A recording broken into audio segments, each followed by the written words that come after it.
नमस्कार। SBT news में आपका स्वागत है। पेश है 15 जून गुरुवार दोपहर 1:15 बजे राजस्थान की 15 बड़ी खबरें।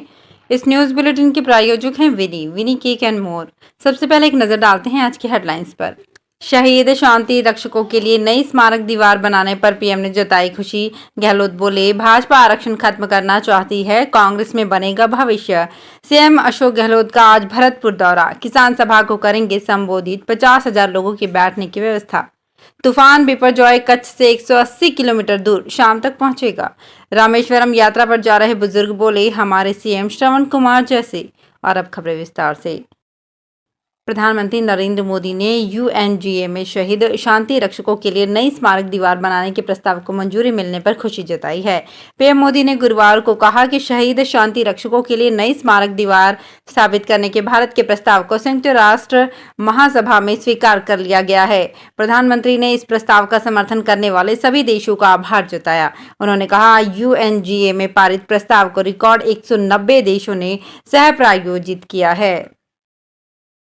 यूथ कांग्रेस की बैठक में सीएम अशोक गहलोत बोले कि भाजपा आरक्षण खत्म करना चाहती है, इस बार केंद्र सरकार का तख्ता पलट होगा। बीजेपी नेता प्रतिपक्ष पिछली बार हमारी कमियों से जीत गए, कुछ लोग दिशा भटक गए और भाजपा के चरण स्पर्श करने चले गए।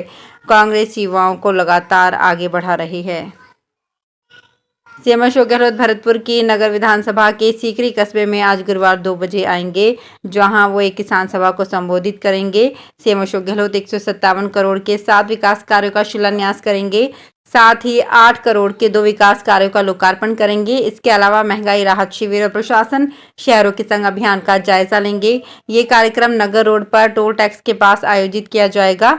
सीएम अशोक गहलोत 2 बजे हेलीकॉप्टर से सीकरी पहुंचेंगे। सीएम के कार्यक्रम के लिए जर्मन हैंगर तकनीक से वाटरप्रूफ पंडाल बनाया गया है। पंडाल में 30,000 कुर्सियां लगाई गई है। इसके अलावा 20,000 लोगों को जमीन पर बैठने की व्यवस्था की गई है। भीषण गर्मी को देखते हुए कार्यक्रम में 1 लाख पानी की बोतल रखवाई गई है। गुजरात के तटीय इलाकों की तरफ बढ़ रहा चक्रवात बिपरजॉय बेहद खतरनाक हो चुका है। मौसम विभाग के अनुसार गुरुवार शाम 4 से 8 बजे के बीच कच्छ के जखौ फोर्ट पहुंचेगा। इस दौरान हालात बेहद खराब हो सकते हैं। मौसम विभाग के महानिदेशक मृत्युंजय महापात्रा ने बताया कि चक्रवात बिपरजॉय सौराष्ट्र कच्छ की तरफ बढ़ रहा है। ये जखाऊ से करीब 180 किलोमीटर की दूरी पर है। हवाओं की रफ्तार 125 से 135 किलोमीटर प्रति घंटे की रफ्तार से चल रही है। उन्होंने कहा कि ये शाम 4 बजे तक तट पर पहुंचेगा। यह अति गंभीर चक्रवाती तूफान है। इसकी वजह से पेड़, छोटे मकान, मिट्टी के घर और टिन के घरों को नुकसान हो सकता है। कच्छ और सौराष्ट्र के लिए रेड अलर्ट जारी किया गया है। रामेश्वरम यात्रा पर जा रहे बुजुर्ग यात्रियों ने कहा कि हम कभी बस में नहीं गए, आज ट्रेन से रामेश्वर जा रहे हैं।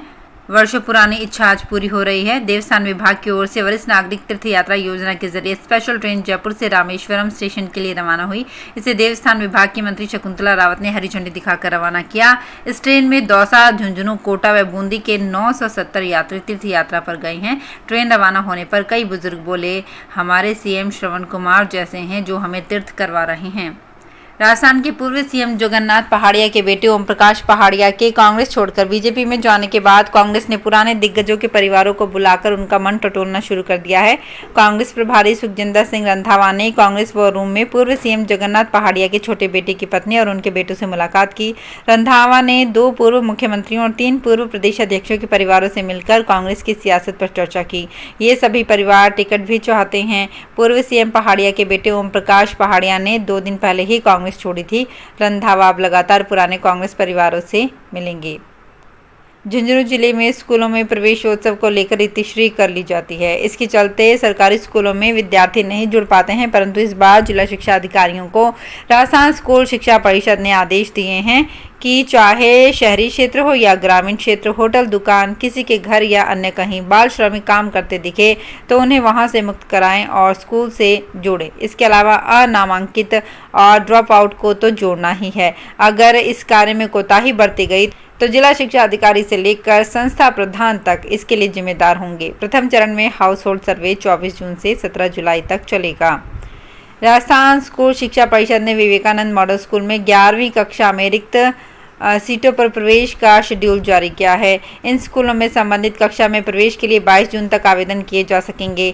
माकड़वाली रोड श्रीनगर पंचायत समिति अजमेर में स्थित विवेकानंद मॉडल स्कूल के प्रिंसिपल त्रिलोक चंद्र यादव ने बताया कि स्कूल शिक्षा परिषद की ओर से जारी पत्र के मुताबिक सत्र 2023-24 के तहत प्रदेश के 134 मॉडल स्कूलों में से कक्षा 11वीं के रिक्त सीटों पर प्रवेश होंगे।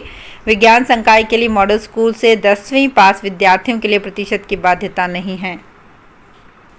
राजस्थान विभाग व रेवेन्यू बोर्ड ने राजस्थान में खोले जा रहे नए 4 एडीएम, 3 एसडीएम और 12 तहसील के साथ ही 16 उप तहसीलों का सीमांकन क्षेत्राधिकार और इनमें शामिल पटवार सर्किल को सार्वजनिक नहीं किया है। इससे आम जनता में कन्फ्यूजन हो गया है और विरोध होने लगा है, जबकि पिछले सप्ताह मुख्यमंत्री ने इन्हें मंजूरी दे दी थी। वर्तमान में नई तहसील के कार्यक्षेत्र में तालमेल और तुलनात्मक पटवार सर्किल रखने की कोशिश के कारण जनता को पहले की तरह ही लंबी दूरी तय कर तहसील कार्यालय जाना पड़ेगा। पिछले दिनों जारी किए गए अध्यापक भर्ती लेवल 1 के परिणाम में राजस्थान कर्मचारी चयन बोर्ड की बड़ी चूक सामने आई है। इस परीक्षा की आंसर का मूल्यांकन करते समय बोर्ड ने एक ही सवाल को 2 बार जांच लिया, जबकि एक सवाल ऐसा था जिसकी जांच ही नहीं की गई। इससे गलत परिणाम जारी हो गया। इससे कई अभ्यर्थियों के प्राप्तांकों में गड़बड़ी हो गई। चूक का पता चलते ही अब बोर्ड ने इसे सुधारते हुए बुधवार को संशोधित परिणाम जारी किया है। इसमें 143 अभ्यर्थी चयन की दौड़ से बाहर हो गए, वहीं 52 नए शामिल हो गए। राजस्थान लोक सेवा आयोग की ओर से सहायक नगर नियोजन विभाग परीक्षा 2022 का आयोजन अजमेर जिला मुख्यालय पर 16 जून 2023 को सुबह 10 से 12:30 बजे तक किया जाएगा। संयुक्त सचिव आशुतोष गुप्ता ने कहा कि अभ्यर्थी समय रहते प्रवेश पत्र डाउनलोड कर लें। आरपीएससी की वेबसाइट पर उपलब्ध एडमिट कार्ड लिंक के माध्यम से एप्लीकेशन नंबर और बर्थ डेट के आधार पर प्रवेश पत्र डाउनलोड किए जा सकते हैं। पंजाब में मोहाली के सेक्टर 83 स्थित आईटी पार्क में बुधवार को एक निर्माणाधीन इमारत की बेसमेंट की खुदाई हो रही थी।